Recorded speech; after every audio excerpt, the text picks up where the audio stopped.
Você está advogando na área trabalhista, chega um trabalhador e te conta a seguinte situação.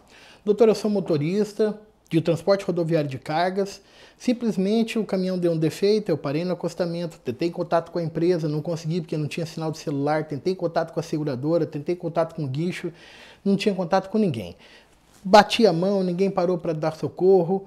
O que eu fiz, doutor? Tranquei o caminhão, tranquei bem a carga, sinalizei a estrada para não ter acidente e fui caminhando até o próximo posto para poder buscar auxílio para poder resolver o problema do caminhão. Só que quando eu fui lá, alguém foi lá e saqueou a carga. Quando eu cheguei na empresa, meu patrão estava muito bravo comigo, falou que foi culpa minha a carga ter sido roubada. E aí falou, agora você vai ter que me pagar tudo que foi roubado do caminhão e aqui, ó, você está mandado embora por justa causa. Doutor, o que eu faço? Quais são os meus direitos? Eu sou advogado e professor na área trabalhista há 23 anos. E situações como essa não são incomuns de acontecer com os trabalhadores. Talvez você conheça alguém que já passou por uma situação assim. É importante mandar esse vídeo para ele.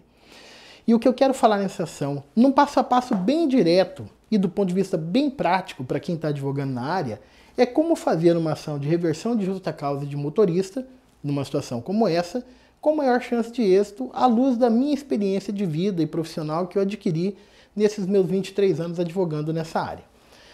A primeira coisa que você tem que ter em mente é que a demissão dele por justa causa e essa afirmação do empregador que vai cobrar dele o prejuízo está fundamentado no quê? No 482, a linha E da CLT, que diz que pode mandar embora por justa causa quando tiver desleixo, quando tiver descuido, e no parágrafo 1º do 462, que diz que quando o prejuízo for causado de maneira dolosa, o empregado terá que ressarcir o empregador ou de maneira culposa quando estiver autorizado no contrato.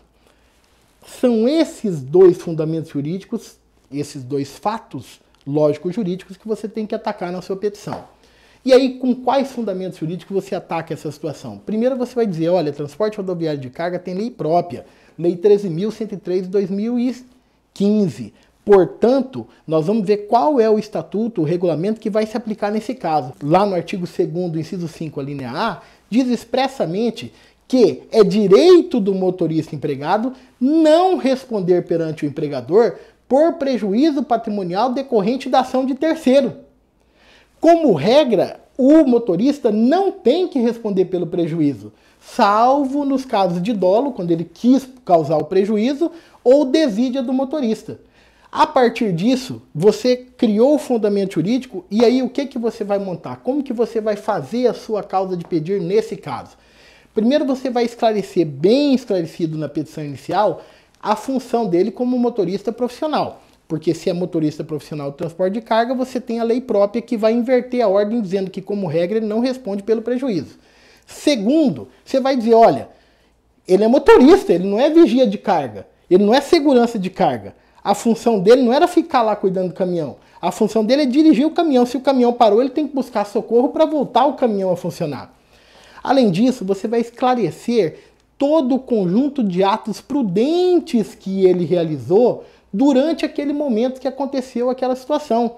Olha, ele parou no acostamento, ele sinalizou a via para evitar um acidente, ele tentou contato para pedir socorro mediante celular sem ter que deixar a carga, ele trancou a carga, ele trancou o caminhão antes de deixar aquele local e ele foi em busca de auxílio mais próximo, ele foi diligente, ele não foi inoperante, é o contrário, ele não foi desidioso, ele não foi despreocupado, ele foi preocupado, ele foi buscar socorro para sair daquela situação que ele estava. A partir disso, o que você vai pedir? Depois de provado toda essa situação, você vai fundamentar o pedido de reversão da justa causa, afirmando que, primeiro, não houve dolo, ele não quis causar prejuízo nenhum. E também não houve culpa, não houve desídia, não houve nenhum tipo de preguiça da parte dele, ao contrário, ele foi super diligente. Portanto, não se aplica esses dispositivos que o empregador falou que iria aplicar para ele. Eles não se aplicam. Se aplica sim o dispositivo da lei própria, que diz que ele não responde pela obrigação, E além de tudo, o que o empregador está fazendo é uma violação do princípio da alteridade. Ele quer que os riscos do negócio do caminhão ficar lá parado e, portanto, ter sido saqueado, seja suportado pelo trabalhador. Isso aí fere o princípio da alteridade, que está lá no artigo 2º da CLT. E, finalmente, está ferindo também o princípio do caráter sinalagmático do contrato. Porque o motorista profissional, ele não é vigia ou segurança, ele não tem obrigação de cuidar da carga. Com todos esses fundamentos, acredite, você aumenta a chance de êxito desse seu processo, de reverter essa justa causa e fazer até outros pedidos, como indenização por danos morais e outras coisas, mas eu falo sobre isso em outros vídeos aqui nesse mesmo canal para você. Você conhecia esse direito? Conhece alguém que já passou por uma situação como essa? Conhece algum advogado que está advogando na área trabalhista? Manda esse vídeo para ele, pode ser útil para que ele possa auxiliar os seus clientes que são atendidos no seu escritório. E é claro, vem fazer parte desse movimento, segue e compartilha.